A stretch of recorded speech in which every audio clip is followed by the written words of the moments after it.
Who killed Bhabha? The man behind India's nuclear program. नमस्कार दोस्तों, welcome back to Current Express. किसने मारा होमी जहांगीर भाभा को जो बनाना चाहते थे भारत को एक न्यूक्लियर पावर? आइए जानते हैं इस वीडियो से। होमी जहांगीर भाभा का जन्म 30 अक्टूबर 1909 को हुआ। ये एक वेल्दी पारसी फैमिली से थे और इन्होंने अच्छी स्कूलिंग करी एंड मैकेनिकल इंजीनियरिंग करने के लिए ये रॉयल इंस्टीट्यूट ऑफ साइंस, जो कि अब Indian institute of science education and research के नाम से जाना जाता है, वहां से करी। इसके बाद ये पीएचडी के लिए कैम्ब्रिज यूनिवर्सिटी गए और वहां से अपनी डॉक्टरल डिग्री कंप्लीट करी। जब ये लेट 1930s में भारत वापस आए तो इन्होंने इस बात पर जोर दिया कि भारत को अपनी न्यूक्लियर रिसर्च में डेवलपमेंट करनी चाहिए और 1945 में Tata institute of fundamental research की स्थापना में बहुत अहम रोल निभाया। जब भारत आजाद हुआ तो इन्होंने 1948 में एटॉमिक एनर्जी कमीशन की स्थापना में एक अहम रोल निभाया एंड इसके फर्स्ट चेयरमैन बने।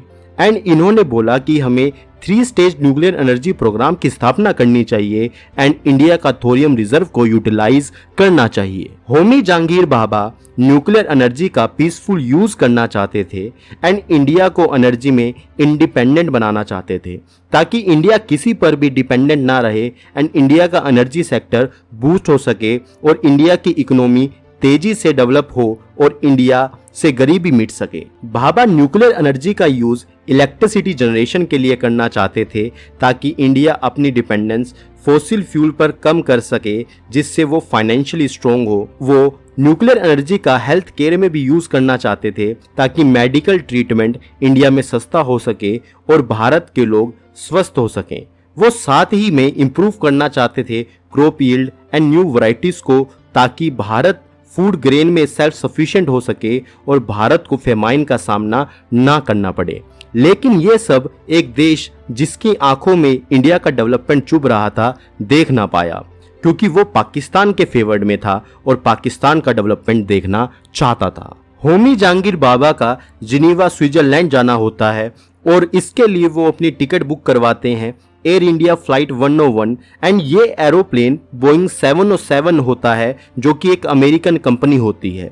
होमी जहांगीर भाभा स्विट्जरलैंड भारत के एटॉमिक डेवलपमेंट एंड वर्ल्ड में न्यूक्लियर फिजिक्स में न्यू डेवलपमेंट के ऊपर डिस्कशन के लिए इकट्ठे हुए साइंटिस्ट से मिलने जाते हैं और इससे बढ़िया मौका नहीं था अमेरिका की इंटेलिजेंस एजेंसी CIA मतलब सेंट्रल इंटेलिजेंस एजेंसी के पास होमी जहांगीर भाभा को मारने का और इंडिया का न्यूक्लियर प्रोग्राम को खत्म करने का।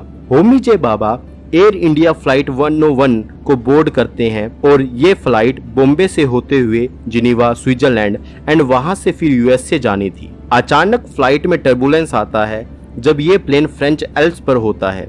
इसका अल्टीमीटर, जिससे प्लेन किस हाइट पर उड़ता है ये पता लगता है, वो खराब हो जाता है और सीधा प्लेन जाकर फ्रांस के ऊंचे पहाड़ों से जाकर टकरा जाता है और इसमें 117 पैसेंजर्स, जिसमें होमी जहांगीर भाभा भी होते हैं, उनकी डेथ हो जाती है। और ये रीजन दिया जाता है कि पायलट की गलती थी और अपने आप ही अल्टीमीटर खराब होने के कारण ये प्लेन क्रैश हो जाता है। लेकिन कई रिपोर्ट्स ये दावा करती हैं CIA ने बोइंग 707 एयर इंडिया फ्लाइट 101 के सॉफ्टवेयर के साथ माल फंक्शनिंग करी थी।